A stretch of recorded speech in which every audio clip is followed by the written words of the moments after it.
ဒါက Vienna အလဲပိုင်းဒါနန်မြို့မှာရှိတဲ့ဒါနန်ကမ်းခြေလေးပါသူ့ရဲ့ကမ်းခြေကအခုလိုနေတာရဲ့ရက်ဆိုအရန်လှတယ်ကမ်းခြေဘေးကလမ်းဆိုလို့ရှိရင်လုံးဝ Hollywood နဲ့တူလို့မို့တော်တော်သဘောကျခဲ့တဲ့နေရာလေးပေါ့နော်ရာသီဥတုတာယာတဲ့ရက်ဆိုလို့ရှိရင်ဒါနန် beach မှာစိတ်ကြိုက် water activity တွေ join လို့ရပါတယ်မြန်မာပြည်မှာတော့အရန်ပူတဲ့ April ဆိုပေမဲ့ဒါနန်မှာတော့တိမ်လေးထူပြီးတော့ပေါ့နော်တကယ်ကိုအေးချမ်းနေနေလို့ကောင်းတဲ့ရာသီဥတုအခြေအနေတွေပါ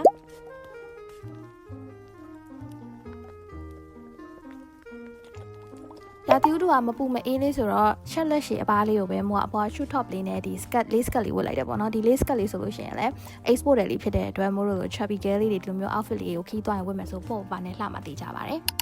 ဒါကတော့ဒါနန်ရဲ့လုံးဝ tourist attraction Dragon Bridge ကြီးရှိတဲ့နေရာပေါ့နော်။သူညဘက်ဆိုလို့ရှိရင်ငါးခေါင်းကနေမီးမှုတ်တယ်ပေါ့နော်။မိုးကတော့နေ့ကင်ဘက်ပဲသွားလဲခဲ့ပါတယ်။ဒါနန်သွားရင်အုတ်ထုံနဲ့မျက်မှန်နဲ့ထုတ်ပတ်နဲ့လိုကိုလိုတယ်။ဒါကြောင့်မို့လို့မိုးကပို့ပြီးတော့အလှသွားအောင်လို့အပေါ်ကနေ lace top လေးဝတ်ထားရပေါ့နော်။ဒီလိုဆိုလို့ရှိရင်မိုးလို chubby girl လေးတွေခီးထွက်တဲ့အခါမှာပေါ့ပါနဲ့အရန်ကိုလှတဲ့ outfit လေးရမယ်လို့မျှော်လင့်ပါတယ်။ဒါကတော့မိုးရဲ့ဒါနန်သွားတဲ့အချိန်မှာ wait ဆင်ခဲ့တဲ့ outfit လေးဖြစ်ပါတယ်ရှင်။